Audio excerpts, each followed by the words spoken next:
my dear Astro family.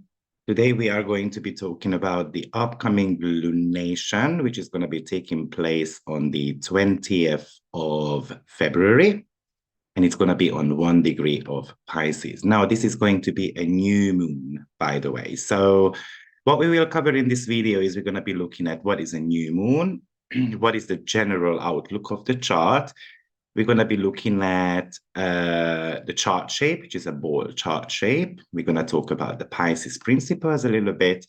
We're going to be looking at the aspects of the lunation, which is pretty much just a couple of them. And that's a conjunction to Saturn, which is an out-of-sign conjunction, as well as we can see an out-of-sign square to Sedna as well. And we will be looking at a couple of asteroids as well. One of them is Callisto, and then we also have got IRENE and ALEKTO. So this is going to be what we cover today. Stay till the very end so that you can get the whole picture. 2 announcements I would like to make. I'm sure you have heard about the devastating earthquake in Turkey.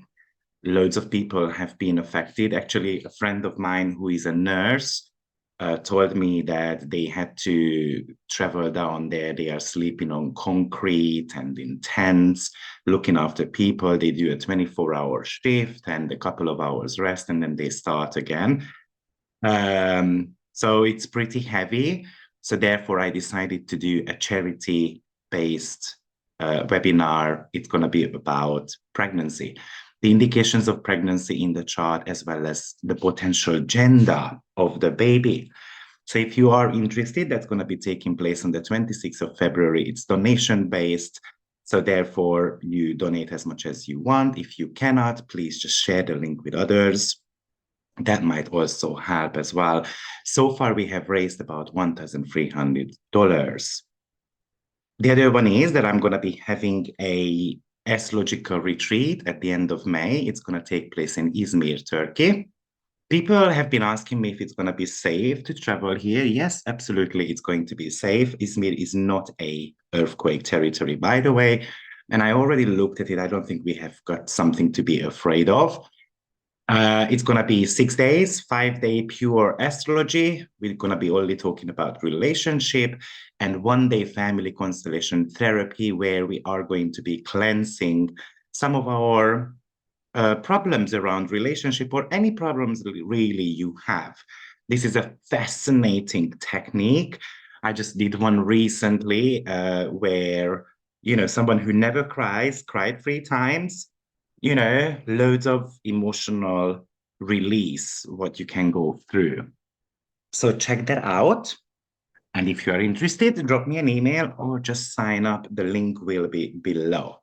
Let's get started with this lunation. So first question is, what is a new moon? So the new moon is always about new beginnings.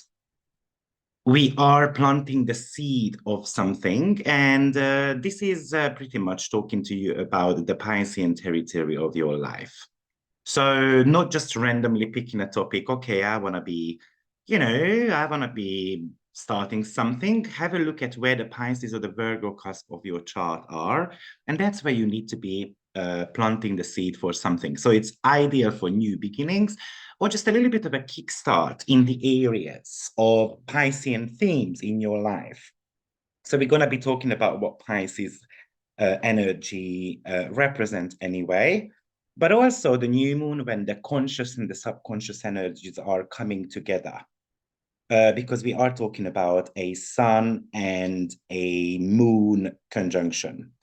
So when we look at the chart, and you can see it on the screen, what I immediately kind of picked up on was the fact that Pluto is on ANERETIC degree. It's on 29 degree, and it has got a very tight sextile to Venus in the sign of Pisces, which is also on 29 degrees. So we do have got 2 planets on ANERETIC degree. Now, Pluto has been in the sign of Capricorn for a while, right? Since about 2008. Pluto is the destroyer, so it has been trying to destroy certain barriers in the Capricorn part of your chart. So whether it is something to do with career or whether it's something to do with parental blockages, what we have got. And Pluto does destroy things so that you can rebuild those. Now, also very interesting to see that Pluto has got, or Pluto is the leading planet of this chart. The reason being is because it's a ball-shaped chart, and it is led by Pluto. So it's worth having a look at what is a ball-shaped chart, first of all. Well, it indicates that the planets are placed within 180 degrees from each other. Typically, takes up approximately about 6 signs or houses in the chart. So the planetary energies are placed between somewhere 130 to 180 degree, but never less than 130, because that would be a wedge chart already, and that would have a slightly bit different meaning anyway. Typically, what we're going to see is that the most important aspect of the ball shape is always the opposition what takes place. Now, there's not always an opposition, because that would be the 180 degree, right? But we don't have an opposition here, actually. You know, and one more thing, you always look at the 10 traditional planets, really. So don't look at asteroids, don't look at these type of things, because obviously that would mess up a little bit. So one of the issue is going to be around Pluto, surely. Now, often what happens with the ball-shaped chart is that we feel empty. Sometimes it's a relationship energy, because we have got an opposition in place. So we want to be finding a partner. We need a partner who balances us out. It could also indicate that something is missing in the world, or often it represents that me versus the world. So I feel very attacked in a sense. Somehow always the other half is missing, and then we are looking for something which makes us complete. Often actually the ball-shaped charts represents platonic love, or we cannot be without relationships, or often actually it's obsession related as well. Typically we are obsessed with the boundary planets. Now the leading planet, as I said here, is Pluto, which is also representing obsessions and psychological defense mechanism as well. But on a positive note, you know, each of them has got positive and negative factors. On a positive note, often the ball-shaped chart is about using the environment for our own needs, being a lot more self-aware. We work extremely hard to achieve our goals. Typically, those people can have very great observation skills. They are great listeners as well. They welcome any type of advice from others, especially if they can look up to those people. And they are also very good at putting their ideas forward to others. On a negative note, definitely it could be talking about that we are not so great at handling the empty houses of the chart, or we don't like challenges, or it's harder to get out of our comfort zone. But often these people also feel imprisoned as well. So as you can see, the flavor of this chart is the Pluto and Venus sextile. Now, you know, it does bring the attention to the relationship department and self-love, and money matters as well. So how much money I make, whenever Venus gets activated by another planet, often we want to be attracting that planet. So Pluto is wealth and power. So one of the topics of this new moon is how to create some type of abundance. But because Venus is in the sign of Pisces, it's also about inner experiences as well. Now, we can see that this chart is quite a mutable one, right? So we do have got loads of Piscean energy going on. As you can see, we have got Venus still there, Neptune, Sun and Moon, of course.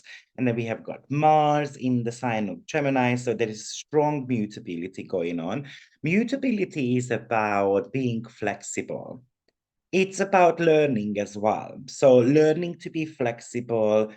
Interesting that Pluto is the leading planet here, which is about trying to control things. So it kind of says that, are we obsessed with control and power, or are we flexible enough and to move towards maybe exploring a new area? The exploration comes from the fact that we have got a new moon, which is about planting new seeds wherever the Pisces cusp falls in your chart. But let's talk about the principles of Pisces so that we can understand a little bit better what this new moon might talk about. So, I did recently a webinar series about the 12 signs, and I think Pisces was the longest one because it rules, it has got so many psychological functions which needs to be looked at. But Pisces is one of the water signs, the last one actually. So we have got Cancer, we have got Scorpio, and we've got Pisces. Cancer is always about connecting with a family and the roots. Scorpio is about connections made with a partner and then eventually trusting them. And Pisces is about connecting with the universe and becoming one with others.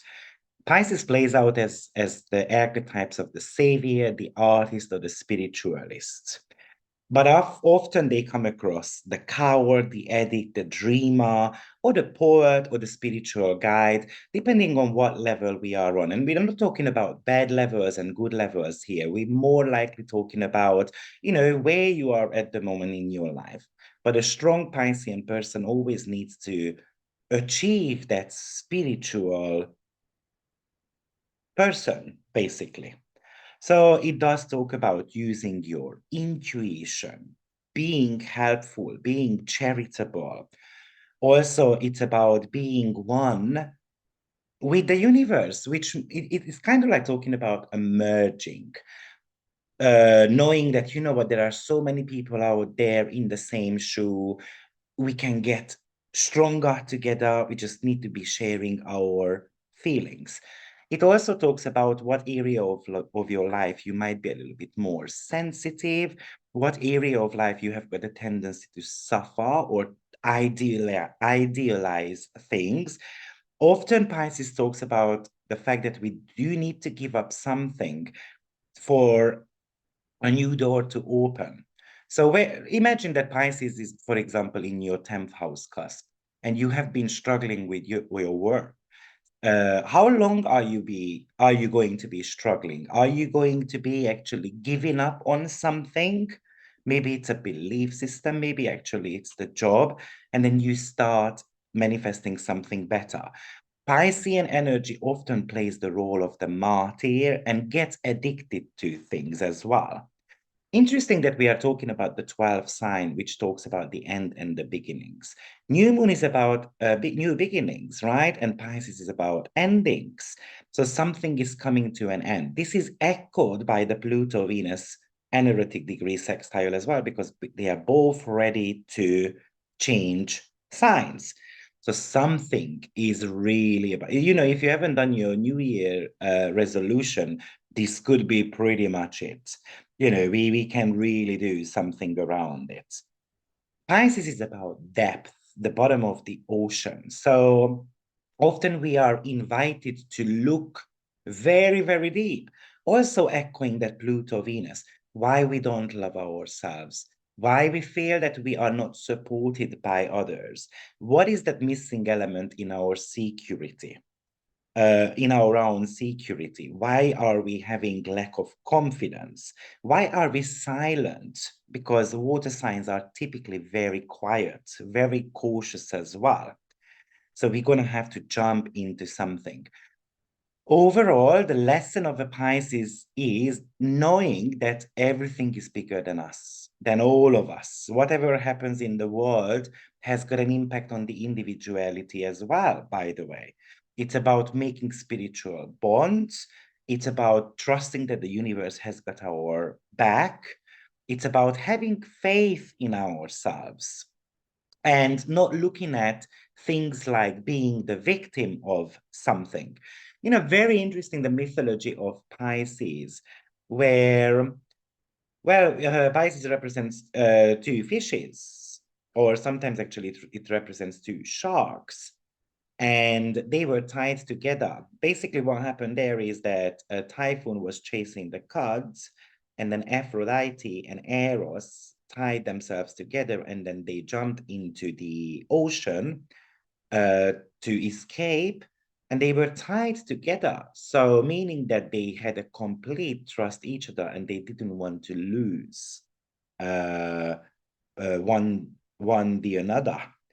So that trust that the universe has got our back, the jumping into the unknown, the bravery, what showed up is some of the lessons Pisces has got. There is another story connected to Pisces, and that's about Poseidon, who was one of the 12 gods in the ancient Greek mythology. And he was the protector of all sea creatures, also the guardian of Hellenistic cities. And basically, when the world got divided between the gods, then Zeus got the sky, Hades got the underworld, and Poseidon received the water element. And the Mount Olympus belonged to all three of them. And then he had to battle Athena for control of the city because she wanted to become the protector of the cities, basically. And they had a little bit of a competition going on, and Athena won, and then eventually Poseidon gave up this role. It's the realization that the role fit her better, or knowing that, you know what, I got defeated, no problem. So I just accept that, and then let's move forward. Pisces also does talk about illnesses and therapies as well. So illness-wise, it kind of talks about hormone infections, food poisoning, alcohol addictions, weight problems, often mental problems as well. This is the sign which represents hospitals. So the medical situations could be quite, you know, in the next 1 year, we might have got a little bit of a restart there, basically.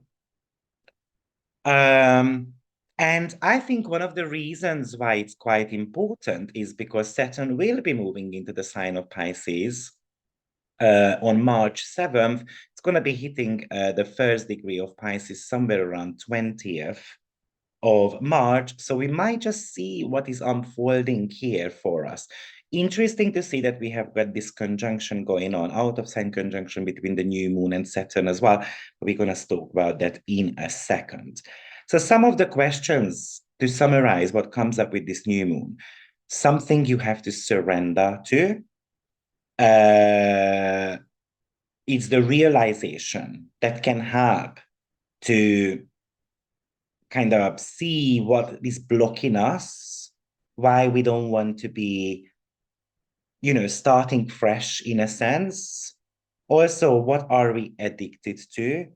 Do we want to be a part of a charitable cause? What are your defense mechanisms? Do you even want to build more, or do you want them to vanish? It could talk about removing some of your spiritual boundaries and spiritual negativity overall. It's about feeling responsible for someone or something. Often it's a guilt which originates or which comes from the past. Something bad happened, or what something good or bad is about to happen. So there is the need to dissolve boundaries here. Or often we feel with this conjunction that, oh, I'm getting crazy, you know. So mental health is a huge topic with this new moon. It could also talk about how to dissolve government and structures and politics. It can talk about the loss of status of a politician, for example. Maybe someone can get fired or dismissed, or maybe a politician can pass away, all this type of stuff. Also, what is confusing to you? Maybe it's about, are you just floating around without any type of aim and purpose, or do you have actually something to look forward to? Often this comes with panic attacks, by the way, or we are afraid of failing or not being ready for something new. Or it might be that you become more serious about learning about metaphysics and spirituality. Saturn wants you to master your skills, right? Maybe it's going to be the fact that you want to be an astrologer. Often, this could talk about financial restrictions as well.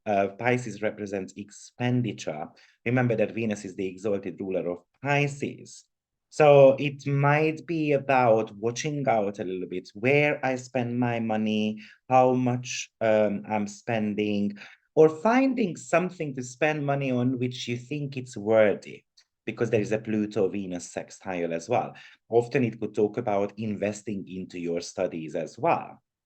Also, it could be the fact that you are getting judged by others as well. You know, it's about having faith in something. By the way, it even could talk about disability acts, which might be changing, or it might become a hot topic overall. Often we just feel that we are a part of a big machine and we lose our identity too. Also, do I pretend to be something else that we are not? It could really talk about having dreams or nightmares. You know, dreams that seem to be extremely real. Maybe the subconscious fear is trying to come onto the surface, or I'm dreaming about becoming someone else. Also, do you try to avoid rejection at all costs? Are you trying to lower your standards? Do you feel belittled by someone? Uh, are you too negative? Do you need to put your faith into something? Are you pessimistic?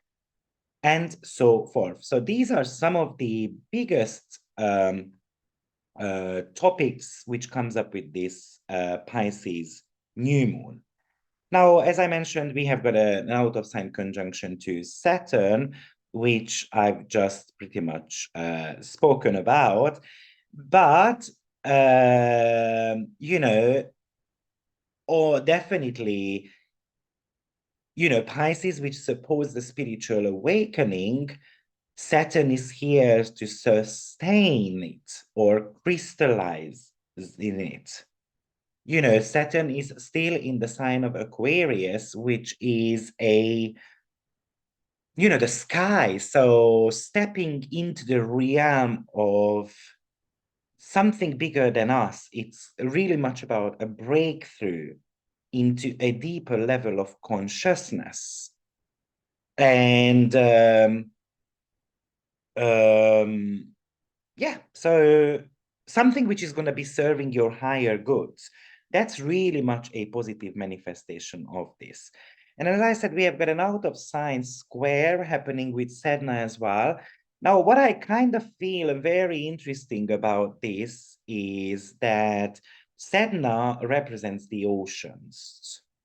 You know, she was an ocean goddess, and she had to be making so much sacrifices, basically.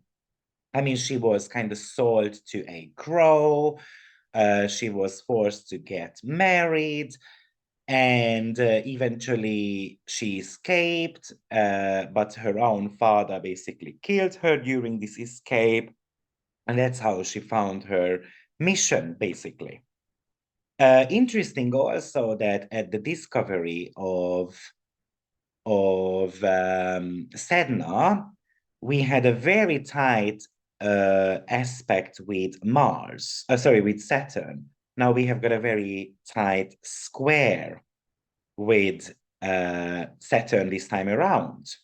So it's a little bit of a kick in the butt to go towards our mission, basically. So Sedna, loads of things we can talk about. Some astrologers associated with finances. I think it's because it has been in the sign of Taurus since the 60s. So obviously, you know, it did bring loads of financial matters, but I think it's more about the realization of the fact that we have to rely on ourselves. Often, by the way, it does bring up father issues as well, and guilt-related matters, and betrayal as well, and so forth. But it's really much about exploring the path you need to be on. Great. Now, it's worth having a look at the dispositor of this new moon as well, which is Jupiter. And Jupiter has got a applying a conjunction to Chiron. Now, Chiron represents our deepest wounds overall. So this would talk to you about where you are hurt, why you are hurt, but also it's the great teacher archetype as well. Knowing that often I cannot heal myself, but I can help others to heal overall. You are here, and the fact that it has got a conjunction to Jupiter, you are here to realize that I have got opportunities. Even I can make something out of my wounds as well. It could talk about the experiences. It could talk about craving for something as well. And the fact that it happens in the sign of Aries, it's really much about owing up to these pain and you know, and well, Chiron in the sign of Aries is definitely about healing our confidence level and becoming brave and initiate something new. So I tend to believe that Chiron, yes, it represents our greatest wounds, but also it talks about your greatest gifts as well. We do go through certain type of negative things in our life so that we use that for our advantage. So we can call Chiron as, you know, a wallow point in our chart where we're going to be struggling because of our pain and wounds, or I'm going to become a shaman or an alchemist. And I use that for my own advantage, basically. So it's about healing who we are. It's about coming to terms with our strength. And Jupiter definitely wants to give the courage for that. Most likely, I will be making a separate video about this conjunction because there is a lot more to talk about in regards to this combination. Now, as I promised, we have got 3 asteroids to talk about. So let's start with Callisto. In progress. So Callisto's story is pretty interesting. I mean, if you want to be looking up where Callisto is in your chart, then its astrological number would be 204.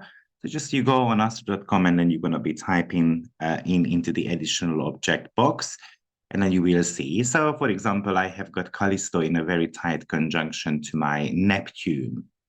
Now, I would say that the orb you should be using with asteroids are just 1 or 2 degrees. Now, the story about Callisto is that she was actually a nymph, the daughter of a king, and she was one of the followers of Artemis, or Diana for the Romans, and Zeus kind of fell in love. Now, Callisto was a very beautiful woman, and Zeus transformed himself into the figure of Artemis to pursue Callisto. So eventually she slept with him, believing Zeus to be Artemis, and she became pregnant. And this was eventually discovered, and she was expelled from Artemis's group. And after which Hera, the wife of Zeus, transformed her into a bear. And in some versions, Artemis is the one to give her a ursine form. Later, just as she was about to be killed by her son, when he was hunting, she was set among the stars as Ursa Major by Zeus. So Zeus decided to kind of save her. But that would be a little bit of the mythology behind Callisto. So from a astrological group point, from an astrological point of view, this could talk about kind of like being rejected by others, but also making, kind of like a mistake where you are trying to blame yourself for something, especially in the sign of Pisces, which is not necessarily your fault. So one of the questions I think this asteroid brings up for you is whether you are suffering or for a past mistake you are blaming yourself for something which is actually not your fault. And this new moon wants you to go forward and move away from that. The other asteroid which is involved in our story, and that's going to be ALEKTO, and its astrological number is going to be 465. So if you want to be checking where that is. Now, ALEKTO is one of the Furies. So we had 3 Furies. Each of them had their little little task, basically. And her responsibility was that if people were kind of fighting and killing each other, that she was the one who kind of punished them and basically killed them. So I think in the sign of Pisces, this would really talk about, as in the fury. So it kind of represents that we are furious about something, being angry about something. So it would really give you the message that you need to be using your own anger to get something going, basically. I kind of feel like with this lunation, the mental health is one of the biggest topic anyway. Now, ALEKTO does conjunct, for example, my descendant to the degree. And it could talk about, for example, that I want to take revenge in the relationship department if things are not playing out in the greatest way, or I just get angry about relationship stuff and so forth. So it's worth exploring these asteroids. And the last one we have got is IRENE, which astrological number, by the way, is going to be number 14. And just one key word, which is important to mention in regards to IRENE, that she is the goddess of peace, basically. So she is the personification of peace in Greek mythology. She was the daughter of Zeus and Themis, by the way. And so basically it would be something to do with making peace. If we kind of put together the stories, making peace with a past mistake, and that would be Callisto. And also, what am I angry about, and how I'm going to turn that anger into something more positive. And that kind of echoes for me the Jupiter and the Chiron conjunction too. So this is a very spiritual full moon. So I hope this helps you to understand what is going on in your own chart a little bit more. And you are going to be doing some shadow work overall. I think the bottom line is, even with just looking at that Saturn and kind of Sedna configuration in this chart, is that we're going to have to find our spiritual path.